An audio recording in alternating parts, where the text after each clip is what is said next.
안녕하세요. 오늘도 사용해 주셔서 감사합니다. 다소 들뜬 기분으로 사연을 보내는 저는 30대 중반의 여성입니다.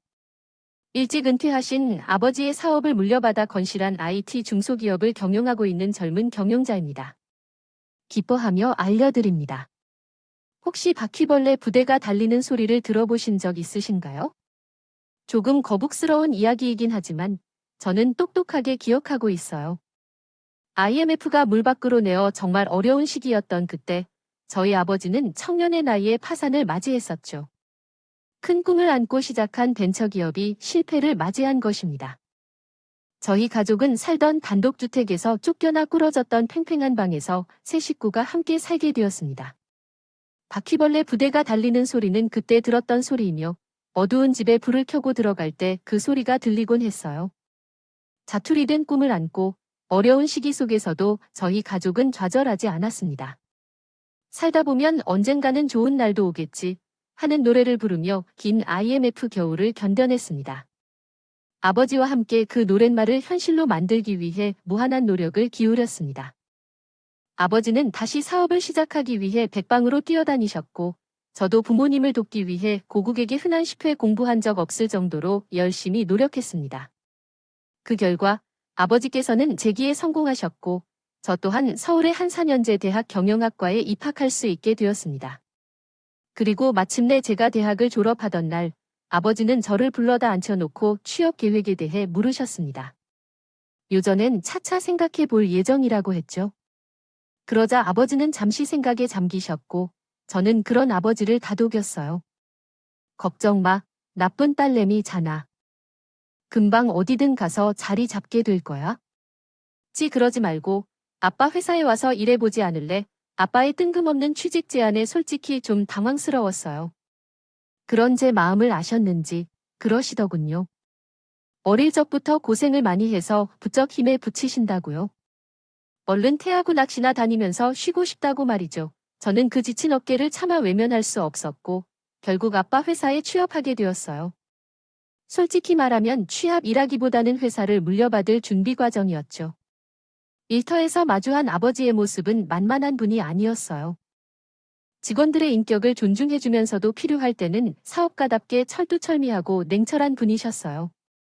자신의 그런 아버지의 모습을 롤모델로 삼아 회사의 것을 배워나갔어요. 그리고 서로를 맞이하던 생일날에 회사의 새 대표로 취임하게 되었어요. 그날 저는 아버지의 은퇴 선물로 적금을 탈탈 털어 고급 낚시대 세트를 선물해 드렸어요. 아버지께서 닦아 나오시는 업계 평판과 물려주신 사업 소양 덕분에 저희 회사는 가파른 성장세를 보였어요. 그리고 얼마 지나지 않아 외주 업체를 여러 건을 잇는 회사로 성장할 수 있었죠. 하마터면 제 남편이 될 뻔했던 문제의 그 인간은 외주업체 소속으로 저희 회사를 담당하는 영업직 사원이었어요. 그가 저희 회사에 처음 방문하던 날, 저는 회사 대표 한 사실도 까맣게 잊은 채 계획에 한눈에 반해버렸어요. 그 사람이 엄청 잘생긴 사람이거든요. 회의 자리에 홍보 모델을 데리고 온 게 아닐까 생각했을 정도로 말이에요. 창피하긴 하지만 제가 남자 얼굴을 무지하게 따지거든요. 능력이야 나한테 충분한 이 남자는 잘생겨주기만 하면 평생 얼굴 이 다 먹고 살아도 괜찮다고 밝혔거든요. 그럴 수밖에 없었던 게 대학생 시절을 포함한 학창 시절 내내 전에 공부만 하며 지냈거든요.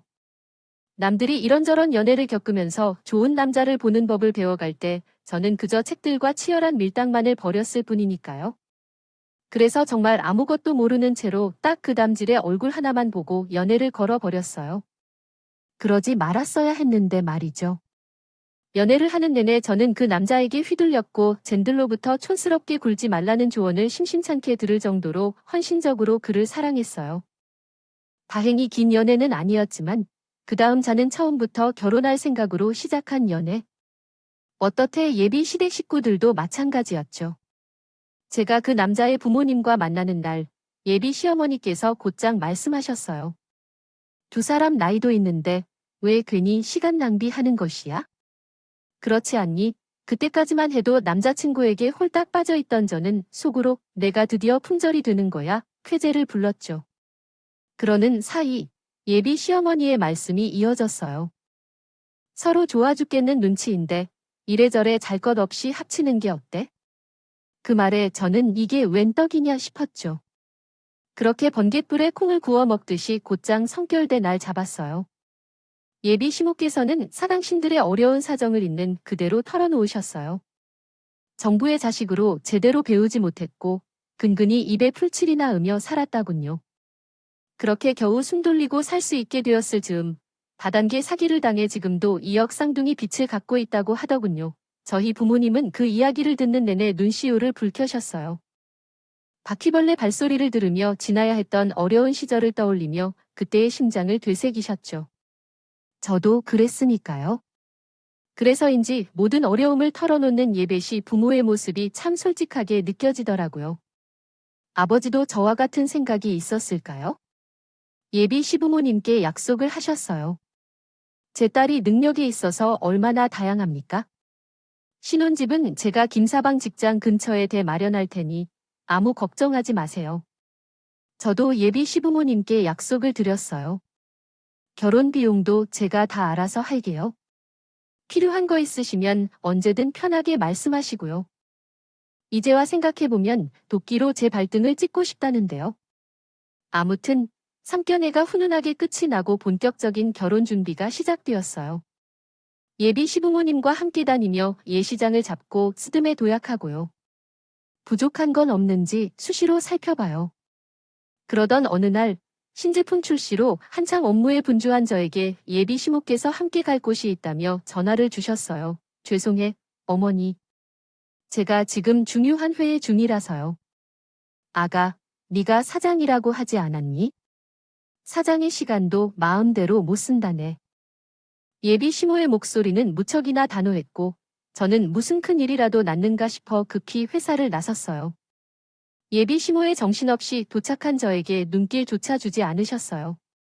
오직 제가 타고 온 차에만 관심이 있는 듯했죠. 차 꼬라지가 영 그렇다. 너 국산차인가? 아무래도 젊은 사업가이다 보니 너무 비싼 외제차를 끌고 다니면 헛바람 들었다는 세상을 받을 수가 있어서요. 사업상 중요한 문제야. 요즘은 국산차도 잘 나와서 괜찮아요. 예, 너만 괜찮으면 뭐하니. 이제는 네 얼굴이 곧 이 남편 얼굴이야. 앞으로는 신경 좀 써고 다녀. 예비 시모는 뒷좌석에 올라타며 마치 자리운전 기사인 듯 말했어요. 그렇게 저는 운전석에 앉아 예비 시모의 지시에 따라 낯선 도로를 달렸어요. 도착한 곳은 지방의 어느 마을이었죠. 알고 보니 예비 시모가 친척분께 저를 소개하려고 부르신 거였어요. 떠나고요. 그래요.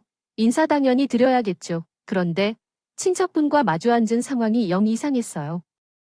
어색한 눈치가 서로에게 느껴졌고 친척분 얼굴에는 당황한 표정이 가득했어요. 예비 시모는 열심히 대화를 이어가려고 노력했지만 몇 마디도 되지 않았어요. 못할 만큼 서먹한 분위기였어요. 알고 보니 그럴 만한 이유가 있더라고요. 멀어도 너무 먼 친척이었거든요. 심지어 시모 친척분과 본인이 몇 천 사인지도 모르시더라고요. 애초에 의미가 없는 만남이 어떤 거죠? 인사를 마치고 돌아오는 길에 시모가 제게 의미심장한 말을 던졌어요. 이건 따지고 보면 결혼 준비 전 역사의 서막을 알리는 멘트이기도 했어요. 우리는 지방길에 유대가 너무 깊어서 수시로 왕래하면서 지낸단다. 명심해 저분들까지 모두가 한 식구야.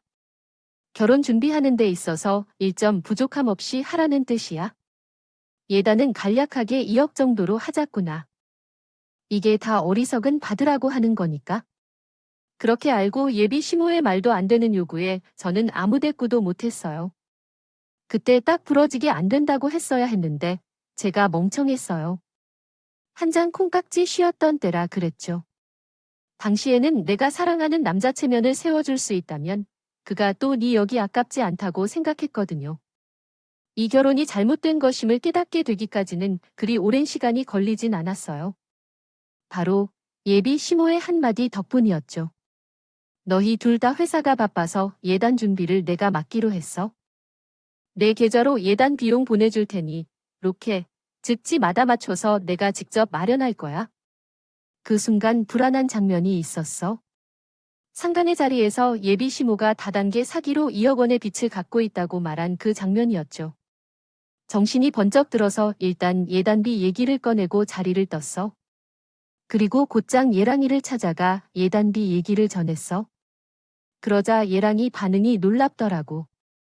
너희 돈 많잖아. 솔직히 내 입장에선 그거 큰 부담도 안 되겠어. 그러니까 엄마 체면 좀 살려줘.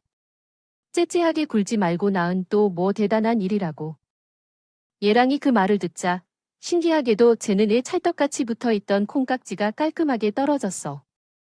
정이라는 게 이렇게 순식간에 떨어질 수 있는구나 싶을 정도로. 늘 잘생긴 남자친구의 얼굴은 왜 그렇게 밉상이던지. 그날 아버지에게 모든 얘기를 털어놓고 아버지께서는 저를 달래주셔서 일단 시간을 갖고 생각해보자. 돈이라는 게 얼마나 사람을 치사하게 만드는지 그 심정 우리가 모르는 것도 아니잖아. 그러니 시간을 주고 기다려보자. 늘 현명하신 아버지였기에 저는 예랑과 예비시댁에 시간을 주기로 했어. 그렇게 차분히 기다리며 저에게 진심으로 다가와 주시기를 바랬죠. 하지만 그러는 중에도 예비시모는 제게 수시로 연락해 예단비이어 그는 언제 이끌 거냐고 책을 해댔어요. 거기다 예랑이가 회개한 행동을 한다는 소식도 전해 듣게 되었죠. 조문을 듣자니 예랑이 자기 직장에서 와이프 될 사람이 거래처 사장이라는 것을 먹거리다 상사들 눈밖에 났다더라고요. 고민 끝에 이대로도 와서는 안 되겠다고 판단한 저는 예랑이를 불러냈어요. 그런데 저에게 낸 한마디 말도 없이 약속 자리에 예배 시모와 친의 이를 데리고 나왔더라고요. 예며 느라니 신뢰가 글쎄 임신을 해버렸다고 하더라니 상황에 어쨌든 간에 일단 전환시킬 때 한테 축하한다고 말했어요. 말로만 축하한다면 승희 명색이 새언니가 돼가지고 그래서 말인데 이렇게 된 건 이들 합동결혼식을 한 건 어떠니? 어차피 결혼 준비하는 거에 좀만 더 보태면 가능할 것도 같은데 말이다. 네 신임이 배부르기 전에 해야 자니의 가족끼리 얼마나 보기 도절리 보자 하니 인간들은 어떻게 하면 저희 집 돈을 빨아먹을 수 있을까 그거 미만하는 사람들 같더라고요. 예단비도 모자라 자기 딸 결혼식까지 저희한테 다 남기려 수작을 부리더군요. 화가 난 전 자리를 박차고 나와 버렸어요. 이미 결혼은 아니라는 판단을 내린 참이었기에 굳이 큰 소리 내가 몇 살 가치조차 없다고 생각했거든요. 그러기에 제 시간이 너무 아까웠어요. 그런데 예랑이는 식구들은 그날 제 행동을 암묵적 동의로 받아들였던 모양이에요. 제가 기분 나쁜 티를 내며 나갔음에도 일방적으로 합동 결혼식을 추진하기 시작했더라고요. 추가된 예식 비용 청구서가 순순히 제 사무실로 들어왔더군요. 참다 못한 저는 예랑에게 파운드 통보를 했어요. 더 이상 엮이기 싫다는 말과 함께요. 하지만 예랑은 이런 제 행동을 그 작가를 앞둔 여성의 경험 메리지 블루를 받아들이고 있더라고요. 여자들 결혼 전에 우울증 올린다며? 그래서 자기도 그런 건가? 했지? 내가 우울증이라고? 기가 막혀. 아직도 상황 파악이 안 되는 모양인데 나 지금 어느 때보다 아주 멀쩡해. 그럼 뭐야? 자기 혹시 돈 좀 있다고 우리 집 무시하는 거야? 긴 말 필요 없고. 너도 너희 코드 제발 내 인생에서 나가줘. 내가 하고 싶은 말은 이것뿐이야. 그럼에도 불구하고 애랑은 계속해서 저를 연인 취급하며 연락을 해왔어요. 예비 시댁 식구들도 마찬가지였고요. 그들이 일하는 건 둘 중 하나 쓸 거예요. 저희 파운드 선언을 예비 신부들이 흔히 겪는 우울증이라고 가볍게 최고했던가? 아니면 동 욕심을 모른 척 외면했던가? 어느 쪽이든 저와 제 부모님이 판결심을 내렸고 하루빨리 그들을 딸고 내는 것만이 남은 숙제인 것 같아요. 그 후로도 그 염치 없는 식구들의 채널 없는 행동은 이어졌어요. 사람과 사람 사이에 맺어진 관계를 끊어내는 게 얼마나 힘든 일인지 전 그때 뼈저리게 느낄 수 있었죠. 왜 드라마를 보면 현실에서와는 다르게 다른 가족들의 행동력이 어마어마하게 좋게 보이는 거죠. 현실에서도 그렇게 생각하시나요? 하루가 멀다 하고 저를 찾아와서 우리 회사의 예비 시아버지와 자기들의 친척들이 취직시켜줄 만한 직장을 제공해줄 것을 요구하기도 했고 심지어 제 파운드 사실을 거듭 강조하며 나를 방문했으며 내게 오지 말라고 엄포를 두른 적도 있었어요. 그들은 차가 달라부터 제 가족들까지 괴롭혔었죠.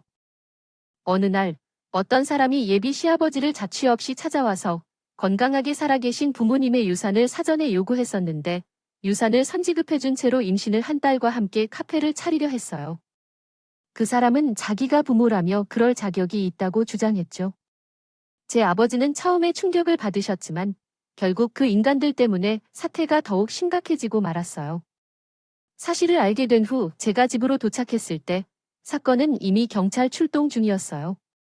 격분한 아버지가 본인을 부르자 경찰은 사태를 진정시키기 위해 나서셨죠. 그런데 그 사람들이 우리 집에 침입해 낚시대를 훔쳤다고 주장하며 아버지를 공공연하게 고소하기까지 했어요. 아버지가 평생을 바쳐 가족을 위해 선물했던 낚시대를 요구하면서 최후 통첩을 전했죠. 그러나 그 시누이는 전화를 받아들이며 그와 격하게 대응했어요. 결혼 준비는 자신이 한다고 하며 낚시대를 건네지 않겠다고 말했죠. 전화는 끊기고 결국 제 결혼식 준비를 어떻게 이끌어 나갈지 고민했던 그때 어떤 사람들이 예비 시아버지를 아파트까지 추적해오는 일이 벌어졌었어요. 신혼여행 준비까지 홀랑 빼앗아간 시누이가 자기 결혼 준비를 이어가던 말 된 그냥 가만히 놔뒀어요. 심화, 시누이가 하후 즐거워하는 모습이 눈에 선했지만 가만히 놔도 저 시간은 흘러 신우의 결혼식 전 날이 되었어요. 마침내 때가 된 거죠. 저는 휴대폰을 집어들었어요. 그리곤 인제 돈으로 준비한 모든 예약대를 취소해버렸어요. 위약금이 여똥차 치우는 감된다 치고 감수했죠. 결혼식과 신혼여행 관련 모든 예약이 제 명의로 되어 있어서 최소는 쉬었어요. 물론 취소 관련 연락도 저에게 많았고요. 신우회를 비롯해 예비 시댁 식구들은 아무것도 모른 채로 결혼식 당일이 되었고 아침에 메이크업을 받으러 샵에 들어간 순간에야 상황을 알게 되었죠. 순식간에 사라진 예식장과 웨딩드레스 그리고 신혼여행까지. 이건 뭐 아사리 판이 따로 없었죠. 시누이의 사심 양측을 말할 것도 없고 시골에서 관광버스 타고 올라온 집안 어르신들부터 축가를 맡은 친구들 할 거 없이 난리도 그런 난리가 없었죠. 피 같은 남의 돈으로 결혼식 한 번 거하게 치르러 다 세상둘도 없는 게 망신을 톡톡히 치르게 된 거죠. 예정대로라면 식이 한창 진행돼야 할 시간에 예비 시모가 전화를 했더라고요. 시작부터 쌍욕으로 시전하는데 크게 차 물에 빠진 바퀴벌레가 바둥거리는 것처럼 느껴지더라고요. 저는 쉬머가 뭐라고 노발대발 소리를 지르거나 말거나 침대에 발랑 들어누운 채로 고소미를 씹어 먹으면서 영화를 보고 있었어요. 그렇게 얼마나 시간이 흘렀을까요? 한참을 소화기에 대고 혼자 씩씩대던 시모가 마지막 요구를 해왔어요. 너희 아버지란 양반이 약속한 신혼집하고 내가 직접 약속한 예단비 여근 위자료를 보내라. 정신적 피해 보상이라고 치라고. 안 그럼 오늘 일 싹 다 고소할 거야? 업무나 세상에 저를 고소한다고요. 그런데요. 지금 저한테 이러시는 거 협박인 거 아시죠? 이거 녹취 중인데 녹취 중이란 말에 예비 시모는 바로 전화를 끊어버리더군요. 고소요, 당연히 해야죠. 예비 시누이가 제 결혼 준비를 날로 먹겠다던 그날, 저는 이미 고소를 했어요. 그쪽 식구들이 저희 집에서 제 아버지 낚시 태릉처 왕과에 대해서도 경찰에 절도를 신고했고요. 그리고 그 밖에 서정로는 가벼운 업무 전화 한 통도 날렸다. 안녕하세요. 이완화 대표입니다. 다름이 아니라 저희 회사 업무를 담당하는 직원 교체를 부탁드려요. 아무래도 파혼한 당사자들끼리 업무상 만나는 건 불편해서요. 부탁드릴게요. 그날로 저희 남편이 될 뻔했던 인간 N 원잭으로 밀려났고 얼마 지나지 않아 권고사직 대상이 되었어요. 저는 담당자 교체만 요청했는데 그쪽은 그걸로는 안 되겠던 모양이었나 봐요. 결혼도 하기 전부터 회사에서 꼴값을 떨어졌던 탓에 미운 털이 박힌 거였죠. 그러니까 평소에 첫 씬을 잘 했어야죠. 사회생활이 어디 그리 호락호락한가요? 상사들 눈밖에 나면 바라오신대에. 그래도 어떻게 하겠어요? 이게 다 자업자득인 거요? 얼마든지 제가 고소한 소장과 권고사직 통보를 동시에 받아든 그쪽 식구들이 단체로 저희 회사에 쳐들어왔어요. 낚싯대는 잠깐 빌려간 거라더군요. 그리고는 나 때문에 직장에서 잘랐다며 아주 길길이 날 뜨더라고요. 그 와중에도 신혼집과 애담비 2억을 내놓으라는 요구 빼놓지 않았어요. 그래서 저는 조용히 저희 회사 파트너 변호사님한테 연락을 드렸어요. 아버지와 변호사님이 함께 나타나자 그쪽 식구들이 하나같이 꿀먹은 벙어리가 되더군요. 그들의 말도 안 되는 요구에 변호사님이 조목조목 반박을 해주셨거든요. 그뿐인가요?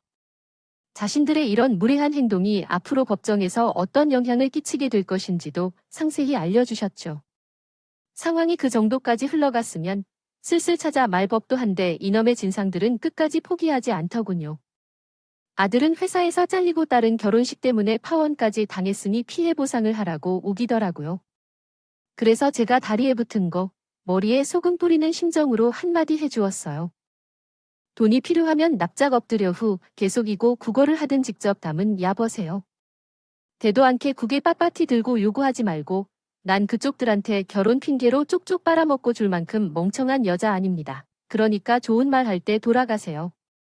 업무방해까지 추가하고 싶지 않으면 결국 그 인간들은 망연자실한 표정으로 돌아갔어요.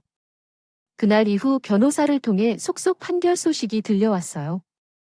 낚시대 절도 사건은 유죄로 판결나서 예비 시모는 벌금형을 받았고요.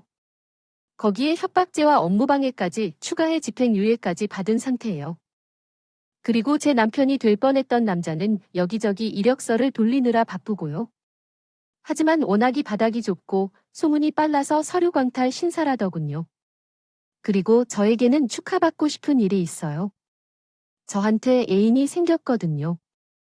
똥차 지나가고 벤츠 온다고 하잖아요. 그 말이 딱 들어맞는다고 해도 될 만큼 됨됨이가 아주 괜찮은 남자랍니다. 남자의 부모님도 좋은 분들이시고요. 물론 더 많은 시간을 함께 보내면서 겪어봐야 알겠지만요.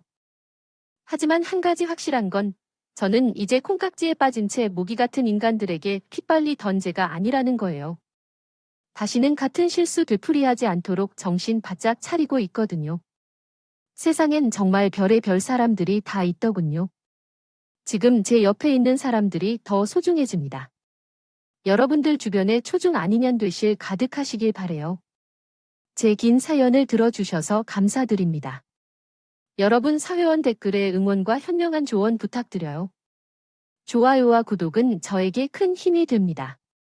오늘도 좋은 일 가득하세요.